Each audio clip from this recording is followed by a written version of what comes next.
Assalamualaikum warahmatullahi wabarakatuh. Halo, apa kabar kakak-kakak kelas 8? Semoga sehat selalu. Bertemu kembali dengan Bu Nurul tentunya untuk belajar matematika. Yuk, semangat untuk belajar matematika. Baik, materi matematika yang akan Bu Nurul bahas pada video kali ini adalah statistika. Sebelumnya sudah pernah kakak pelajari waktu kelas 7. Sebelum kita bahas, mari kita awali dengan berdoa terlebih dahulu. Bismillahirrohmanirrohim.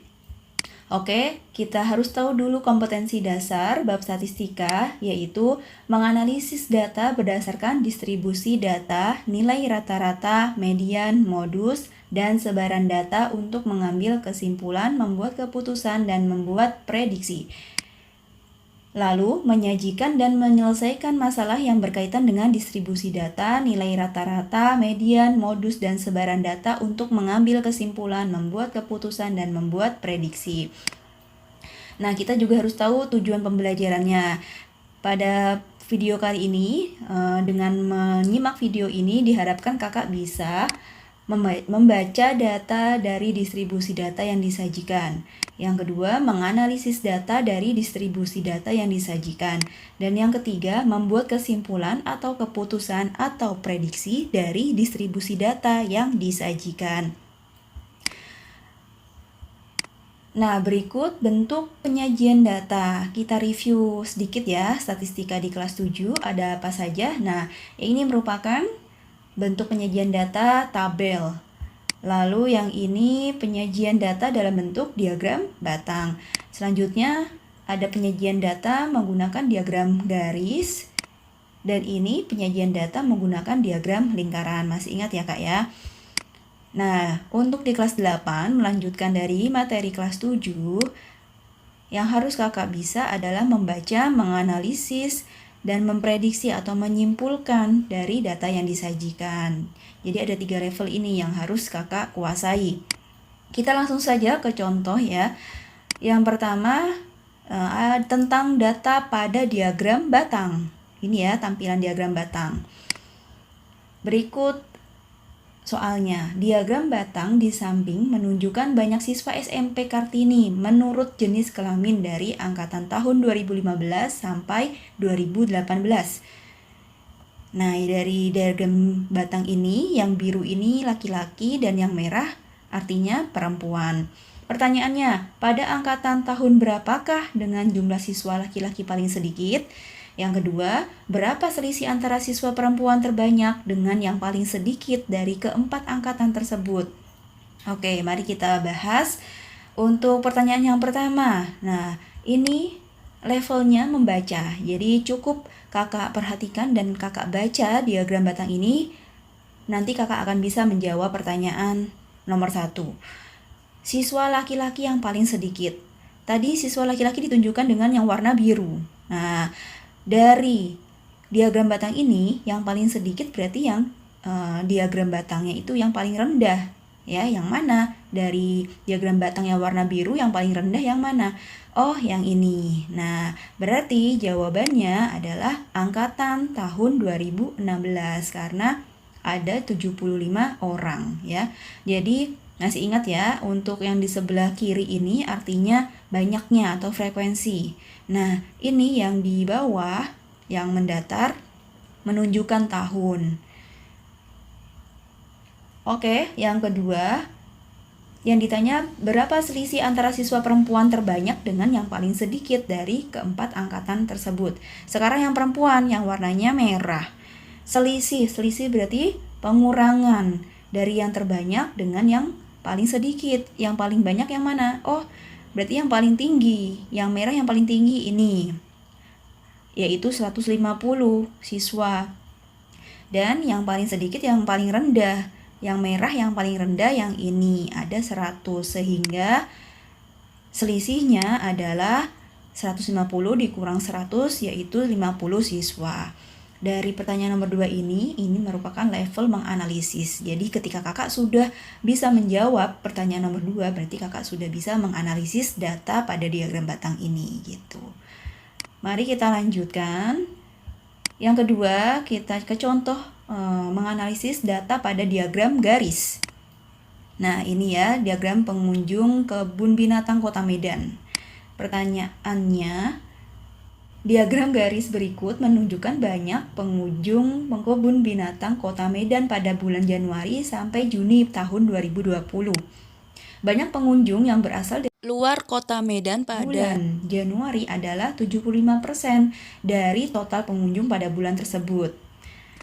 Sedangkan banyak pengunjung yang berasal dari luar Kota Medan pada bulan Juni adalah 40% dari total pengunjung pada bulan tersebut.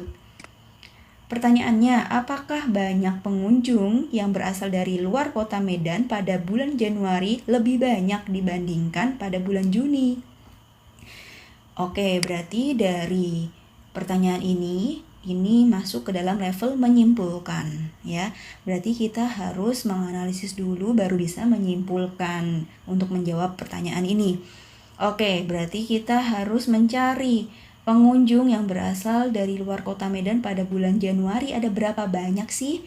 Sedangkan total dari seluruh pengunjungnya itu pada bulan Januari 2000. Nah, tadi sudah dijelaskan di soal bahwa pengunjung yang berasal dari luar Kota Medan pada bulan Januari adalah 75% dari total pengunjung pada bulan tersebut. Berarti kita harus mencari 75% dari 2000. Oke, jadi caranya 75/100 dikali 2000, yaitu hasilnya 1500 ya. 2000 dibagi 100, 20 dikali 75, 1500. Nah, ini kita sudah dapatkan pengunjung dari luar kota pada bulan Januari. Selanjutnya, yang ditanyakan tadi dibandingkan pada bulan Juni. Berarti kita harus mencari tahu pengunjung dari luar kota pada bulan Juni. Di sini sudah dijelaskan ada sebanyak 40% dari total pengunjung pada bulan Juni. Bulan Juni ada berapa pengunjungnya? 4.500.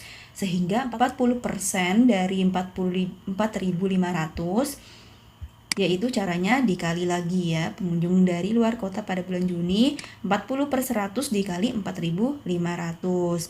Hasilnya 4.000 ini coret, nolnya 2, sisa 40 dikali 45 yaitu 1.800. Nah, dari angka ini berarti kita bisa bandingkan untuk menjawab pertanyaan ini. Nah, sehingga kita bisa menjawab bahwa tadi dikatakan, apakah banyak pengunjung yang berasal dari luar kota Medan pada bulan Januari lebih banyak dibandingkan pada bulan Juni? Oh, tidak ya. Karena pengunjung dari luar kota Medan pada bulan Januari itu 1.500 orang. Jadi lebih sedikit dibandingkan pada bulan Juni, yaitu 1.800 orang. Gitu. Mudah ya? Kita lanjutkan, semoga tambah paham. Selanjutnya pada diagram lingkaran ya, kita akan menganalisis data yang ada di diagram lingkaran ini. Soalnya, diagram lingkaran di samping menunjukkan kapasitas file yang terdapat di dalam flash disk milik Salsa yang berkapasitas 4 GB, yaitu setara dengan 4000 MB atau MB. Flash disk tersebut berisi file musik, foto, data buku ajar, dan data lainnya. Lalu, jika Salsa ingin menambahkan video pembelajaran yang berkapasitas 750 MB, pertanyaannya, apakah kapasitas flash disk milik Salsa masih mencukupi?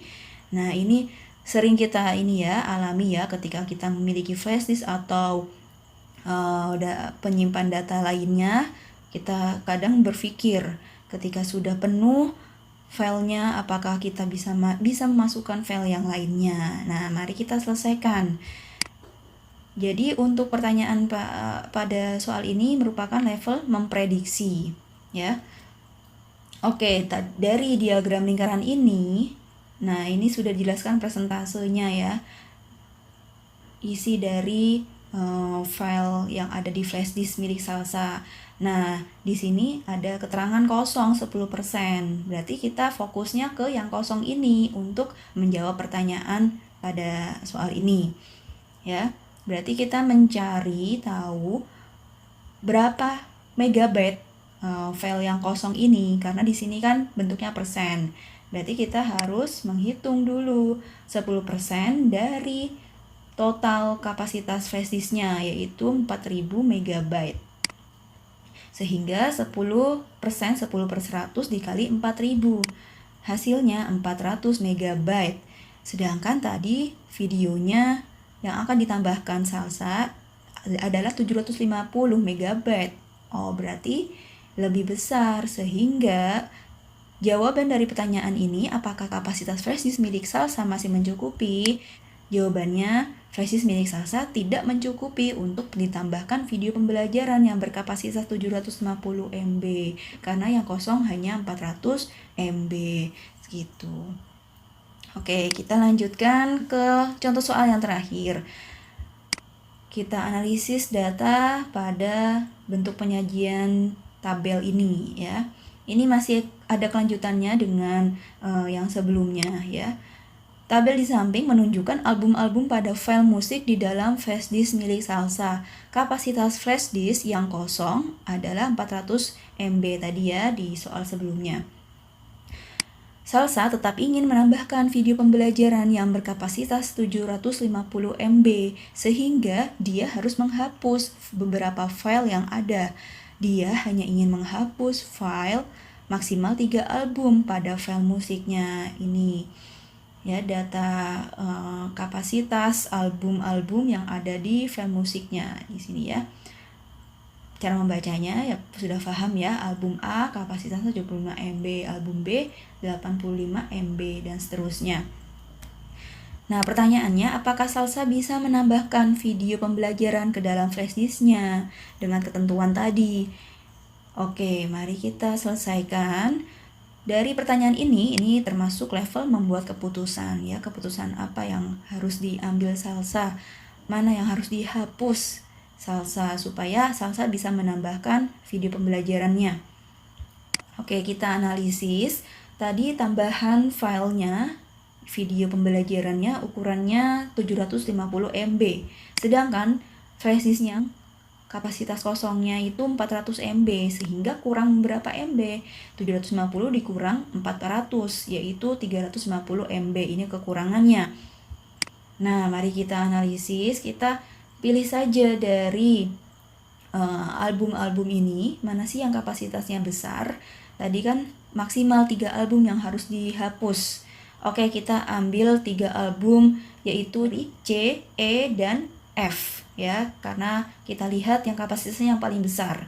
Sehingga jika di total C 125 MB, untuk album E 152 dan untuk album F 95, sehingga totalnya 372 MB.